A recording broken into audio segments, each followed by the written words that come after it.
At dahil sa mga napapanood ko na nagluluto ng ginataang kamoteng kahoy, yan na nga at napag-isip-isip ko at bigla akong pumunta sa bundok para manguha din ng kamoteng kahoy at matikman din kung ano ang lasa nito.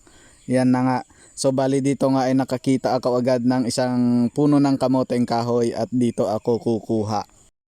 Hello, what's up? Yun na nga at tayo ay nagbabalik, muntik ko nang makalimutan. So bali dito nga pala ay nakukuryos ako kung ano ang lasa ng ginataang kamoteng kahoy dahil sa mga napapanood ko nagluluto ng kamoteng kahoy, kaya naman dito nga ay napag-isip-isip ko na manguha din at subukan din magluto at nang matikman din kung ano ang lasa ng kamoteng kahoy. At dito nga ay tamang kuha lang tayo at yun na nga at sobrang init pa ng panahon. Kasing init ng pagmamahal niya sa'yo. Ay, hanggang una lang yan. Ay, joke lang. 2 years later, yun na nga at ito na ang mga nakuha natin na talbos ng kamoteng kahoy. So oras na para linisin natin. So bali tatanggalin lang natin yung mga dahon at yun ang hihiwain natin at yun ang lulutuin natin. At dito nga ay nalaman ko na medyo matagal pala ang maglinis at magtanggal ng dahon ng kamoteng kahoy. Kaya naman dito ay ginamit ko na ang aking teknik, ang mabilisang teknik para mas mabilis na matapos. 25 seconds later, yun na nga at tapos na tayo sa paglilinis. At sa mga napapanood ko, bali hinihiwa pala yan ng pinong-pino, kaya naman oras na para hiwain din natin ng pinong-pino.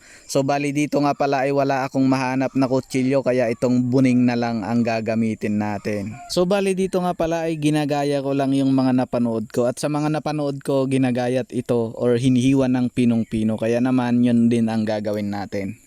2 days later, ay later pala, yun na nga at tapos na tayo sa paghihiwa at oras na para ilagay natin sa mahiwagang palanggana. At yun na nga at maglalagay din tayo ng asin at lalamasin natin yan. So bale, ramas-ramasin tayo lang nga kastanay. Sobra na sarap ng kamay ni Insan.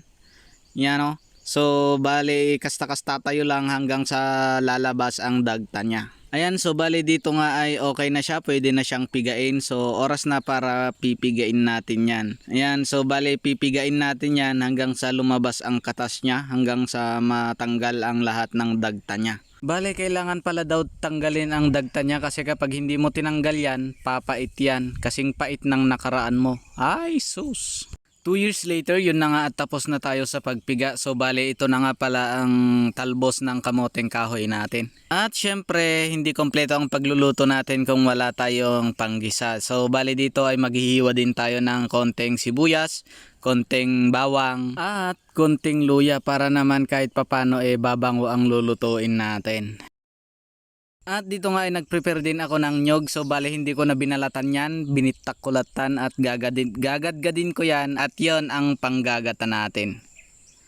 24 hours later, yun na nga at na-prepare na natin ang gagamitin natin na gata. So bali ito nga palang panggagata natin sa lulutuin natin. At dito nga hindi ko na pinatagal at nag-apoy na ako. At pagkatapos kong mag-apoy dito nga inilagay ko na ang palayok para uminit.